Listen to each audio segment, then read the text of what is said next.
Since given the topic, I spent majority of the past few weeks reading every case of black woman who has been brutalized through police brutality and who has died. And honestly, taking on a topic such as Say Her Name and this movement, I didn't realize how triggering and traumatic this can be personally.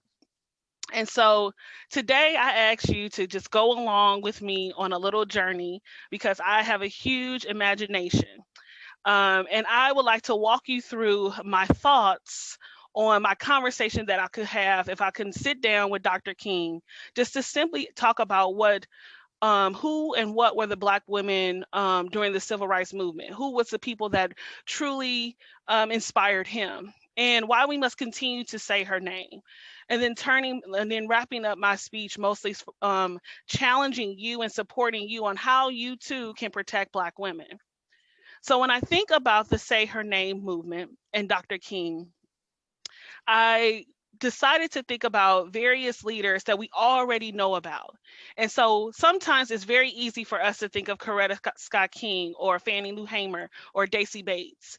But sometimes, as Ms. Val mentioned, we have Black women who have done so much work during the Civil Rights Movement who never get their names to be called. But when we think of the Say Her Name movement, saying her name is not just simply for recognition, it's tied to her mere existence as a Black woman. And I wanted to take the opportunity to think about how are we creating equality opportunities and how do we look in holding each other accountable when it comes to protecting and serving Black women in various spaces. So I want to take you on this journey. And during this journey, during my perspective, during this Zoom call, I want to make sure that I remove not just the title as the director of the African American Culture Center, but simply as a Black woman here on the call, wanting to understand what does it mean to just look at my perspectives, hear my lived experience, and believe the barriers and the mountains that I continue to have to navigate.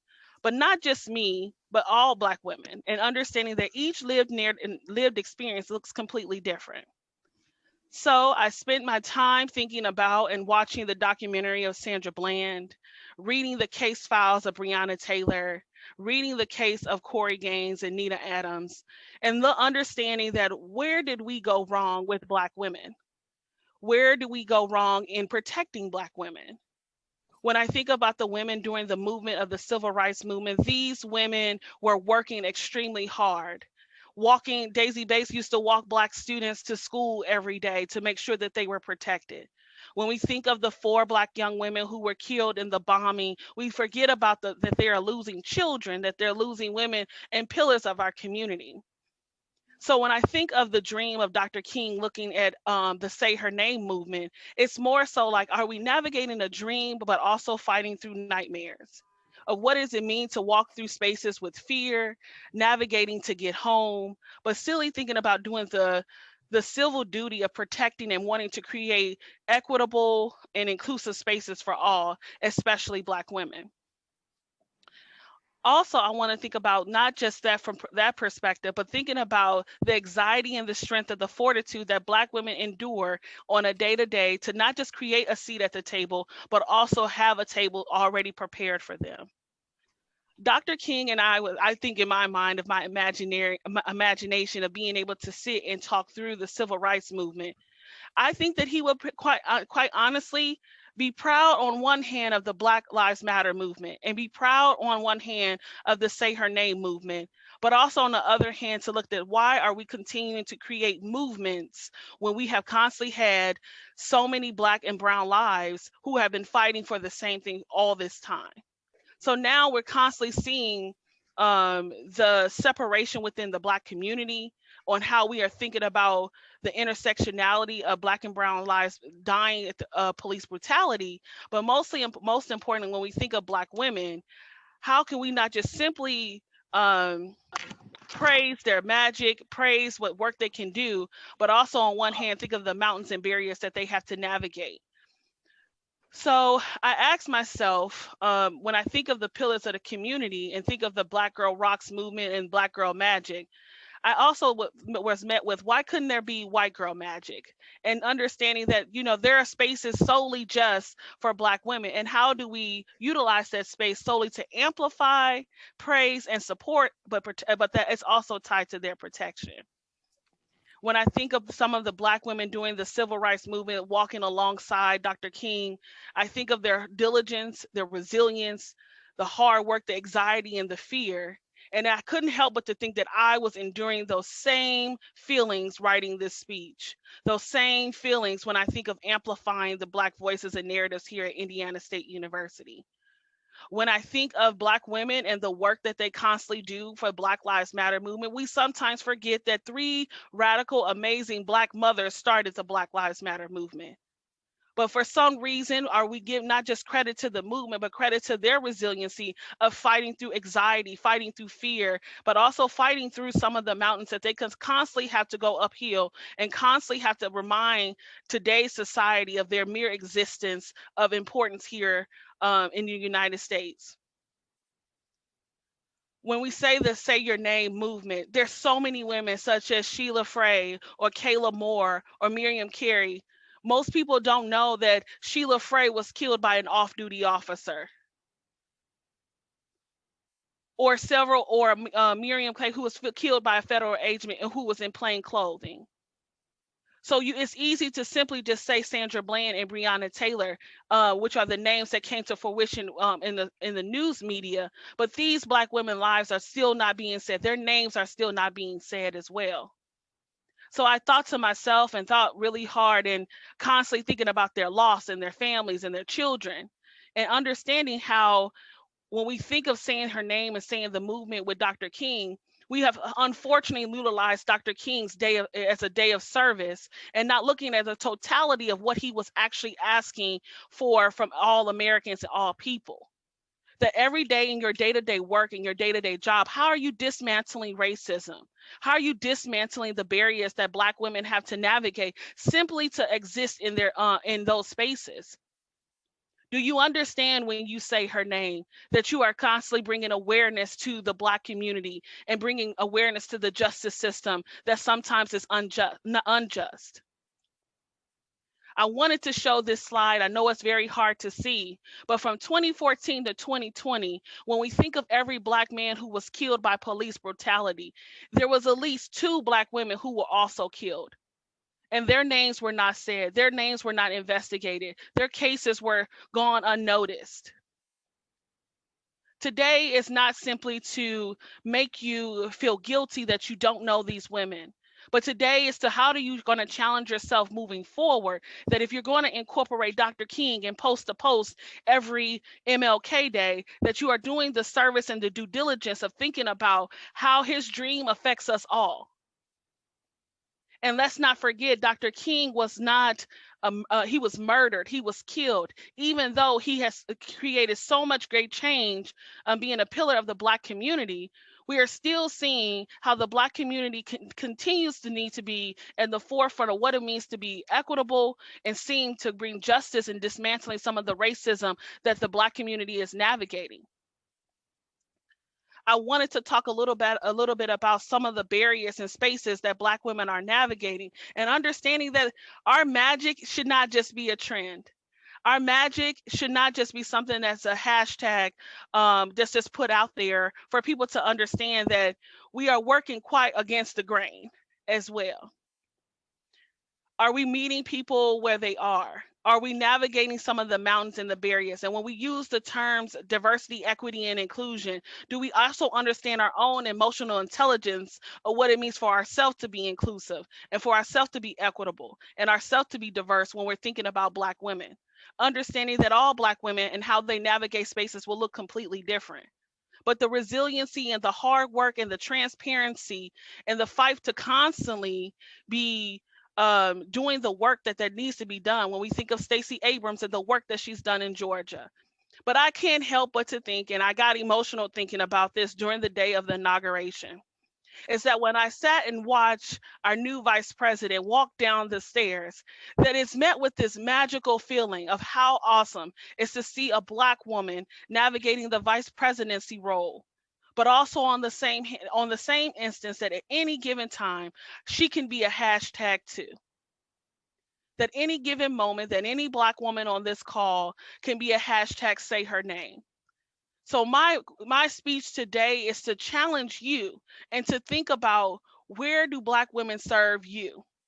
And is it always black women having to serve you and your community, or communities, or various communities? And how is that being reciprocated when we're uplifting them, instead of creating these mountains that they have to continue to climb and navigate? So when I think of the regular microaggressions, when I think of the unconscious bias, when I think of the inequitable opportunities that black women are navigating, not just in the workplace, but also when we think about them navigating in just their community. Why must we have the hashtag say her name? When we think about the importance of black women to American history, not just black history, why are they fighting for their continued voices to be heard during a justice system that was not created for them? When we think of slavery and think of the African diaspora and the African experience, we think of how black women were not just contributing to the fields during then or contributing to families. They've always been pillars, and they've always rised up against in a space of resiliency and respect. So when I think of Dr. King, and when he thought of his dream and thinking about his children and thinking about the people who were slain during the civil rights movement, there is nothing civil in knowing that we have to continue to have to fight for a voice in a space that should be allowing us, with the work and our own mere existence has contributed to every community, every movement, and throughout today's society.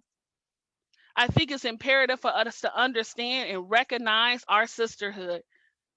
Black women coming together to form the Black Lives Movement, Black women coming together, whether it was to create signs for the Civil Rights Movement, to create the hashtag say her name. The Say Her Name Foundation right now continues to provide opportunities and resources to those who have lost loved ones to police brutality. But we need you. We need you and your allyship, and what the allyship looks like of being a co-conspirator, and recognizing that the spaces for black women and their sisterhood is for our cups to be filled, and understand that our magic cannot be always dimmed when we are doing the work for all.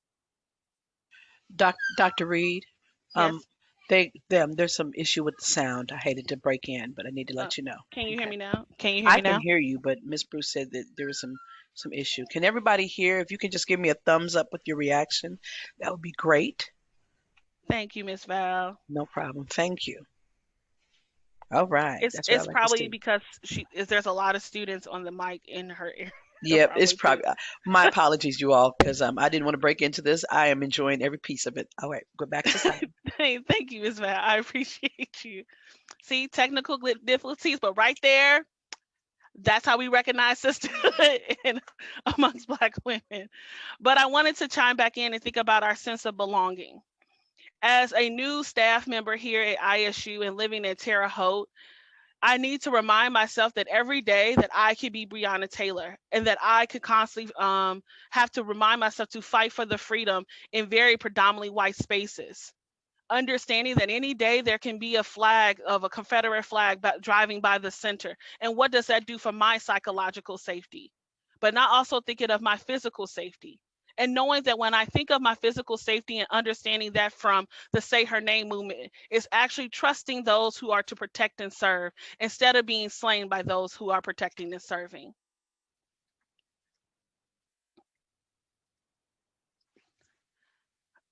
I wanted to make sure that I challenged everyone on this call. And when I say challenge you, it's challenge you in a perspective of asking yourself, if I really want to uphold Dr. King and his vision and his lens, how have I been contributing to all of these movements? How have I constantly shown up for those from a different and various backgrounds? How have I showed up and showed that I trust the Black woman? I believe her narrative. We have seen too many Black women who have unfortunately died in the hospital when they think of giving birth or thinking about their health.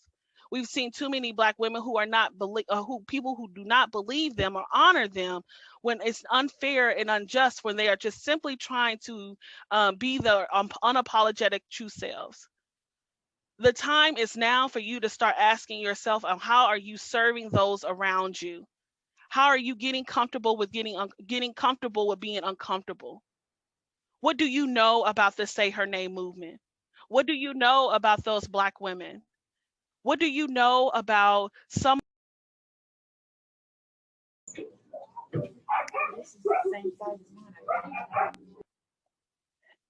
what do you know about those Black women who are up every day fighting through every movement to make sure that voices are being heard within their community?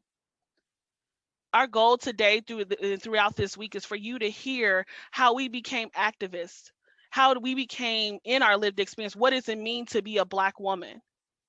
And how do we make sure that we are uplifting the fact that Black women can be unapologetic themselves at all times, versus trying to fit the heteronormative and very much fit into a box that makes you feel comfortable. Our goal is to fight for them in every aspect. Whether it's a meeting room and you notice there's someone that everyone looks like you, how are you saying we need someone else at the table? When a Black woman is sharing her needs and things of that, things that she may need, how are you thinking? Are you creating a barrier, or are you creating an opportunity for her to be able to be heard? The time is now for us to ask ourselves, is that since Dr. King's birthday, what have you done to serve the African American Black community? What have you done to remind people of the pillars of our community of Black women?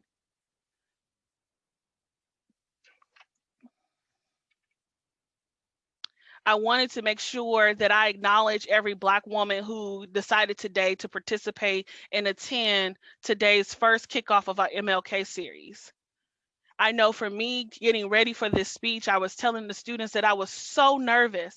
I was telling my good friend, I'm so nervous. I don't know if I'm going to make sure. And I think that imposter syndrome is always something that we are constantly navigating and constantly trying to make sure that we are filling the gaps and fitting the narrative that needs to be fit. But today, I come to you not as Dr. Reed, but the little girl from Gary, Indiana, understanding that when I look at Dr. King and through his lens and understanding to say her name, is that it is so imperative for people to understand that I cannot just speak about saying her name in this space, that I have to constantly uphold everyone accountable when I see something unjust, especially to Black women.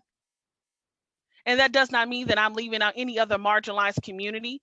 I think when we think about being inclusive and thinking about equitable opportunities and creating inclusive space, we should be doing that for all. But I also am also really frustrated at the fact that we're constantly now still hearing the first. This is the first. When we've always been there. When we think back to slavery, we've always been there. So there should be no reason why Black women are the first just now. So it's a double-edged sword. It's a catch-22 of navigating our magic and navigating these mountains.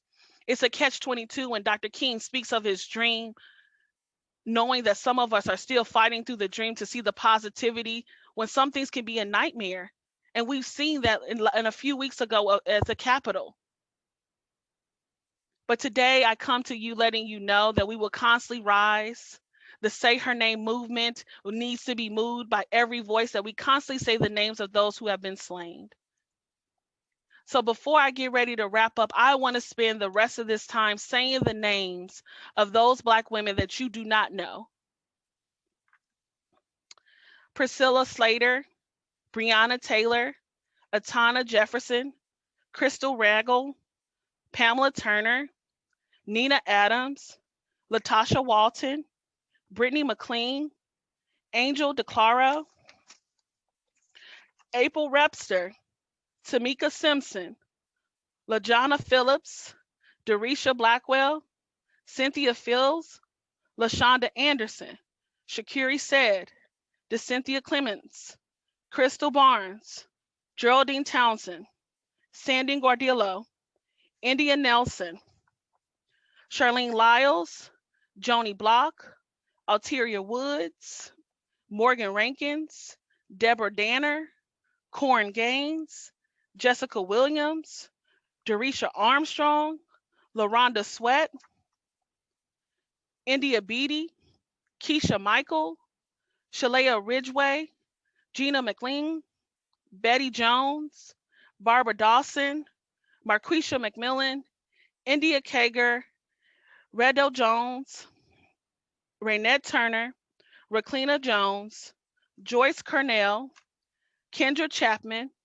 Sandra Bland, Wanya Lorch, Shaniqua Proctor, Aretha Lilly, Latondra Ellington, Yvette Smith, Michelle Cusette, Tracy Wade, Aurora Ruser, Ariel Levy, Angela Randolph, Dawn Cameron, Shonda Michelson, Kyam Livingston, Renisha McBride, Miriam Carey, Angelique Stiles, Angel Wagyu, Kayla Moore, Amber Carter, Darnisha Harris, Sheila Frey, Melissa Williams, Erica Collins, Alicia Thomas, Chantel Davis, Charmel Edwards, Rakia Boyd, Sharice Francis,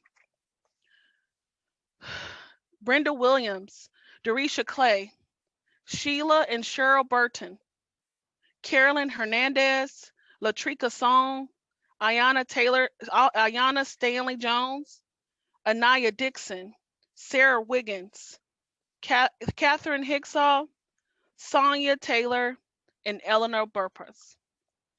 As we get ready to wrap up today, I ask that you say her name today, tomorrow, and every day. And I want to leave you with a small story of something that I encountered this weekend. And this is really not in my speech, but I wanted to make sure I shared it. I went to Indianapolis to visit my sister. And of course, we went to grab something to eat. But I remember we were sitting outside waiting for them to bring our food out. And we sat there for almost an hour. As we sat there for an hour, a beautiful little black girl came out and said, "Oh my gosh, you've been sitting out here this whole time. Let me go fix it." And so my sister said, "Okay." I saw the young lady go back in, and I decided to get out my car and go in. But my sister said, "You need to go in to support her." How would I have known this young woman was the only young black woman on staff? And when I walked in, I saw her explaining to her manager, a young white male, of some that we had got forgotten about. And I saw him shoo her away as if he didn't believe her. And she said, "No, the customer is right behind you." And so he came up to me and he said, "Ma'am, I want to apologize." And then he turned around in front of her colleagues and other customers and he reprimanded her. And he said, "This is all your fault." And she didn't do anything wrong. She instantly started crying. And so I immediately thought, okay, do I say something or not? And I immediately said, "Sir, she didn't do anything wrong. And actually, you owe her an apology." And he said, "Okay, I definitely understand, ma'am." I said, "No, I'm not leaving until you go apologize." I too know that feeling of not someone not believing me or being reprimanded or not being seen. And sometimes we don't realize when we say her name, that just means that we want to make sure that our mere existence, our mere voice is being heard and seen as well. And so I watched the manager go over and apologize to her. And then when she got ready to come out and she thanked me, but she had this look like I knew her feeling. It resonated. It's as if we were kindred spirits, as if she was the younger Tiffany. Her manager came over and he thanked me and he asked for my name. He was like, "Can I have your name? Because I appreciate you holding me accountable." And I said, "My name is Dr. Tiffany Reed." And her eyes lit up with excitement, but also this magic that, wow, I too am a part of her. So when I think of our due diligence, when we think of the black women and the names that were just said, it is our due diligence and responsibility as not just as Americans, as people, as humans, to make sure to understand that their lives matter, that we're constantly saying their name, that we're constantly understanding what Black Lives Matters mean. Because this is all deeply rooted in the work that Dr. King has done before us in the civil rights movement. So as I wrap up, I would like to thank everyone for being here. We wanted to make sure we kept our time, our speech as small as if we wanted to open it up for any questions, comments. This is the opportunity to do so. But I would like to thank you all once again. Thank you, Dr. Reed. Um, we actually have a question, which is Okay. wonderful. Uh, that was outstanding. I know as I listen, I have to say for myself, there is not a time that I think of Sandra Bland that I don't think of myself Mhm. because she had my credentials. And I think of Corin Gaines because I too am a mother. And if you all Mhm. don't know the story of Corin Gaines, you should definitely go read up on her. Mhm. She was not only shot and killed, she was shot and killed in front of her child who was Yep. under 12, who also was shot but lived. Keep that in mind. So, Dr. Reed, first question is from Christine Pace. What do you feel is the biggest challenge that Black women encounter daily, and how do you deal with it? Ooh, that's tough. I think daily is a daily challenge I believe Black women are navigating is simply someone believing when we say something the first time. And the reason why I say that is I just think about the several mothers who have died giving birth when they're trying to simply tell the doctor that they're in pain, and how some of those narratives of not believing Black women have seeped into our systems of injustice, and seeped into a way of not providing us even proper health care.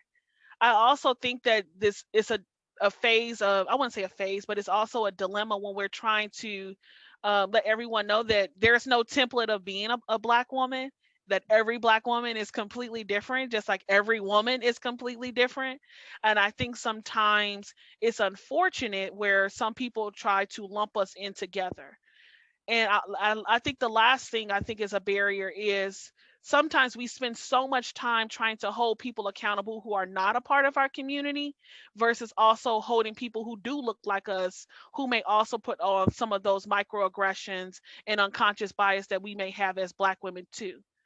So when I think of inclusivity and holding people accountable and challenging those, I'm not solely speaking to my white siblings or someone from the but also all marginalized communities, and thinking about that intersectionality piece. But I think sometimes when we think about Black women, um I thank God every day that I am a Black woman, because everyone likes our style or how we do something, so it makes me be proud. But in the same instance of being proud, it's also a fear. It's a fear of, am I, if something happened to me, would they continue to say my name? Would they continue to think about my legacy and my family and the things that my family would have to go on if I'm not here? And so though that catch 22, that double-edged sword, I think is what a lot of Black women have to navigate in balancing too. Thank you. Our next question is from Mr. Isaac Young. As a Black man, or as Black men, what could we do to raise the standard of how Black women are being treated within the community? Oh, that's a great question, Isaac. I think I'm a huge stickler on, I can't tell you how to be a Black man. So I don't like no one trying to tell me how to be a Black woman. And so I think creating spaces to know that there isn't a template of Black women. And so I think it's imperative for Black men to understand that when you think of the George Floyd Black Lives Matter movement, and how many people were protesting and out there demanding. And then you also saw from a social media perspective in the movement, when it was time to say her name with Breonna Taylor, that those numbers decreased. And so I think it's imperative to know that from Black men is that there's a way to amplify our voices, versus speaking over us. And so that is very, and that's just for anyone, is knowing that we want to hear from Black women. We want to hear their narrative. And I think it's imperative of understanding that, from not just from male privilege or whatnot, understanding that you still have a privilege that Black women don't have. And so, how do you recognize, and that's privilege across the board, how are you recognizing your privilege and being able to um, not just do the allyship in front of people, but do it behind closed doors. I always tell people that I want co-conspirators rooting for me and doing things for me, because I think we've gotten to a space of performative allyship where everybody is doing a performance, whether it's sharing a quote or sharing a hashtag or sharing. It's become a trend being an ally. Well, that makes me want to question your own emotional intelligence and how you are unpacking your own privilege and what allyship looks for you. Is it just something you want to say to make people like you? Or to say like, wow, I'm speaking up for Black women, I'm advocating, I'm saying her name, but it's more so like we've utilized social media to do a lot of the work for us, but we never get to see what you're doing behind closed doors. And I personally feel like when I think about my instance this weekend of, thinking about protecting that young Black woman, I didn't want to, I was, that just came for me to share right now, but put on my heart to share. But I didn't need a badge of honor for doing what is righteous. So I think that's the most important thing that we can think of our within the Black community, from Black men. It's not just for Black women, but thinking about our Black trans siblings as well too. I hope that answered the question. I felt like you did, but Mr. Mr. Young, you let me know. Okay, I saw your thumb. Thank you, Isaac. You know what? Okay, you know what? It was brought to my attention too. Somebody asked the question, not in this chat, but to me directly, sub chat. Then why do you think when it's a Black man and it's say his name, it is more amplified than when it is a Black woman? You had mentioned earlier that some most of the times when there is a George Floyd, there is a sister component. hmm Why are we not hearing more about at the same level? Basically, hmm was the question. every time I think about that, I think about Malcolm X's quote that the most disrespected person in the world is a Black woman. And I believe it's mostly thinking about, why don't we respect Black women when we know they're pillars in our community and they're pillars of the civil rights movement, the Black Lives Matter movement? We saw the work that Cori Bush did in St. Louis. We saw the work that Stacey Abrams done. We even saw that with our Vice President Kamala Harris. But to me, that means that society likes only one particular vision of a Black woman, and that's the Black woman that we want to amplify, versus thinking about how do we amplify all Black women's and every identity. And I'm thinking about um you know the Black woman who doesn't have the doctorate, that's working the day to day, the single Black woman who's a mom. And so that means that at any time we need to think of ourselves as, these titles and these jobs don't mean anything. When I leave work, I am simply just Tiffany to society. And so I think that is very important for people to understand, that a lot of people in today's society wants to just simply amplify one Black woman narrative when there are so many and so many different ones. And so I think that's an issue. I agree. To the audience, if there are any more questions as we begin to wrap up, please put them in the chat or let me know. Raise your hand, and you will make sure you can unmute and ask your questions. In the meantime, I do have another question from Oh, Christine. go ahead, What Christine. what can we as Black women do to make issues we face better known and better heard? I think for me is I know for me, I like to hold people accountable, whether they like it or not. And I like to give that credit to my grandmother. But I personally believe some of the issues we face, we can bring to the table. And I think sometimes when we bring things up, it's more so like we are also met with someone saying, "Well, that's not Miss Val's experience." So once again, it goes back to um, bringing an issue up that is pertaining to your Black experience and your lived experience. And I think that's very important because so many people don't understand that just because we're in the same space, we're navigating different journeys. And I think one size fits all, and one let's fix this one particular way, I believe it's an issue. And I believe it also hinders an opportunity when a Black woman is courageous enough to bring issues to the table. Is that, is she going to be met with biases and stereotypes, and who's rallying behind her? And even if no one is rallying behind her, how are we acknowledging that her voice is valued in the space because her experience is needed in this space? So I think it's more so, um, not necessarily just continue bringing issues up, but continue making sure that you do have a sister circle. Understanding that, the imposter syndrome and people believing you and know you're not crazy, and knowing that some of us may have experienced that lived experience, but how are you going to get through that lived experience and that issue as well? So I think it's imperative to continue to bring things up to those where the issues that are affecting you, Christine. And if you need a one-on-one, come check in with me, because I definitely will give you some tools. You mentioned more than once imposter syndrome. Can you give a little bit more clarity as to what that is? I had imposter syndrome right before this speech. This is such a great example. I just felt like, oh my gosh, like that I'm not good enough to do this, or it's all these thoughts of thinking like, am I a fraud? Like, do I deserve this? Do I deserve to give a speech? Do I deserve for this audience to hear my perspective? And I thought it was just amazing for my students, Marquise, Sean, and Christine, Miss Bruce, and Brittany, as well as great friends, to be able to say no. And sometimes we have to surround ourselves with people who are going to snap us out of that. And that was what Miss Val actually did right before this call.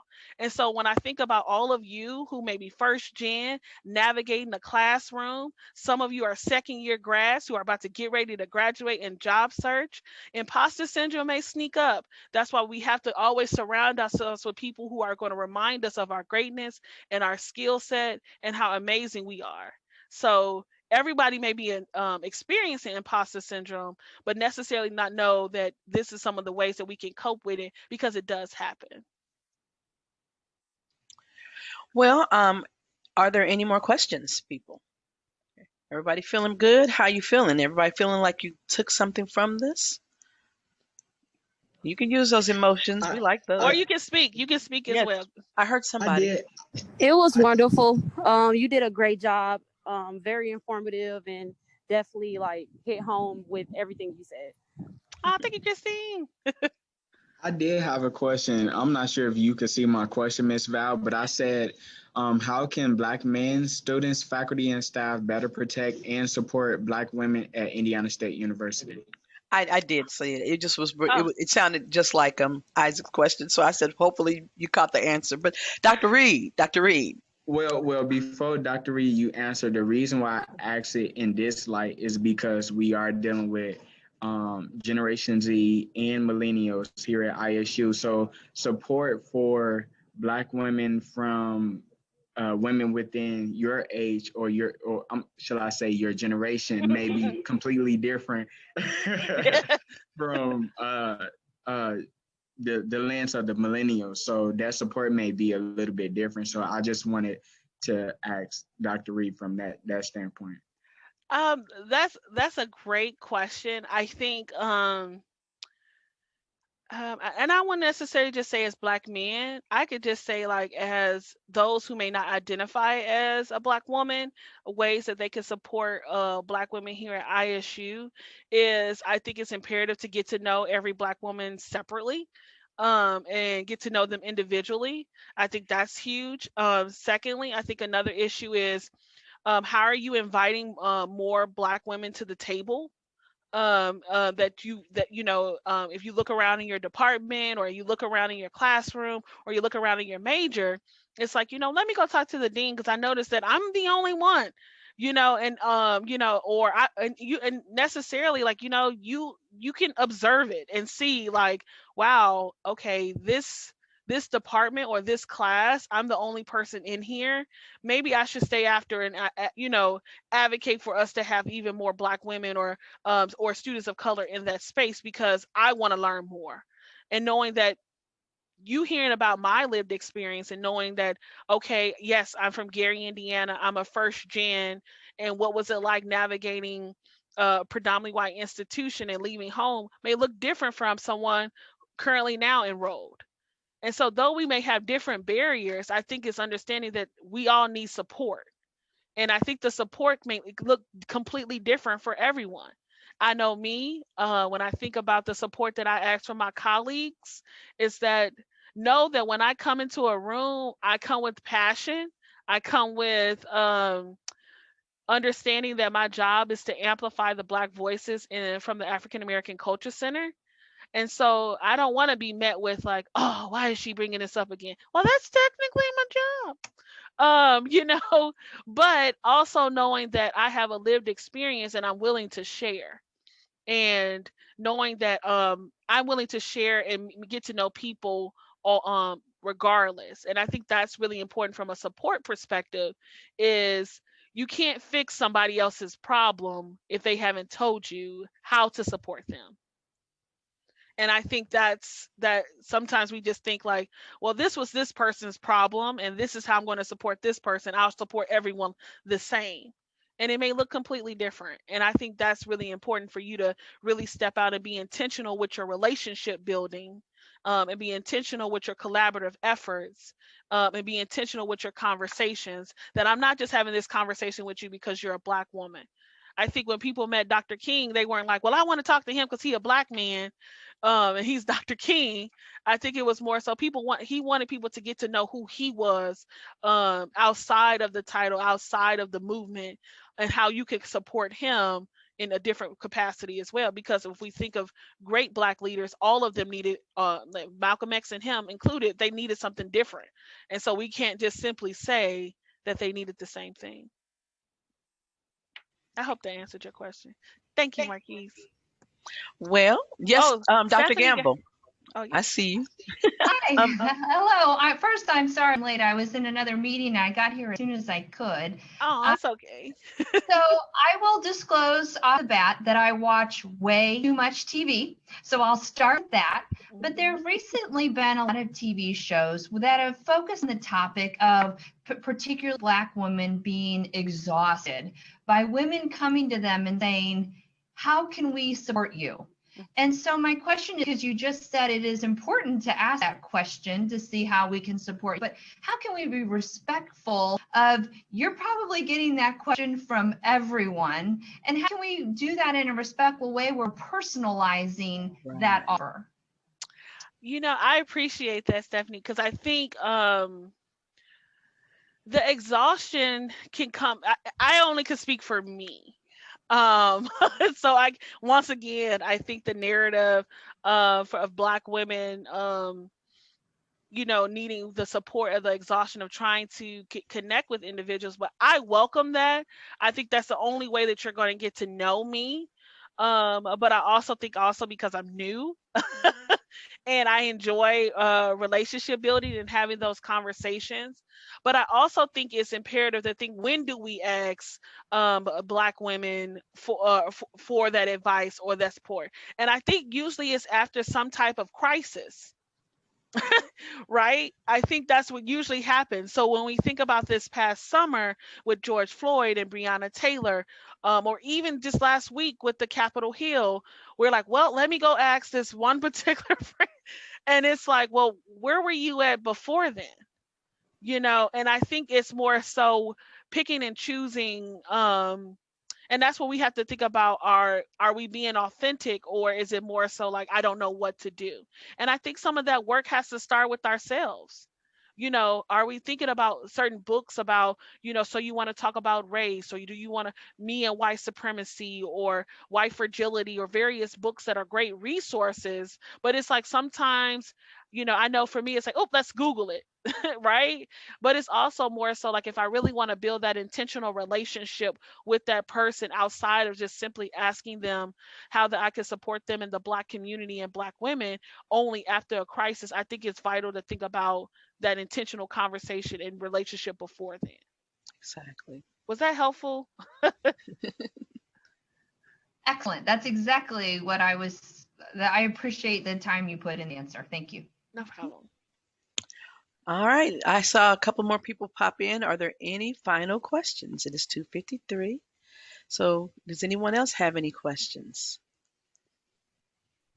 Hi, Dr. Reed. This is Alexis Hoover. Hi, Alexis. I wish you had your camera on. I could do that. But I have a question.